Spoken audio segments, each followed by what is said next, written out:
Jo en aquest sentit recordo que, no sé si potser ara m'estic tirant un triple, però recordo haver llegit que un dia vaig pensar com pot ser que evolutivament no hi ha altres primats que siguin calbs generalment, siguem els únics, no? que tenim aquesta circumstància, no? I vaig estar llegint que pel que es veu en un origen aquells homo sapiens potser primigènits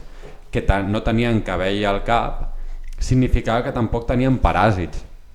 i d'alguna manera també resultaven més atractius per a les femelles d'aquell moment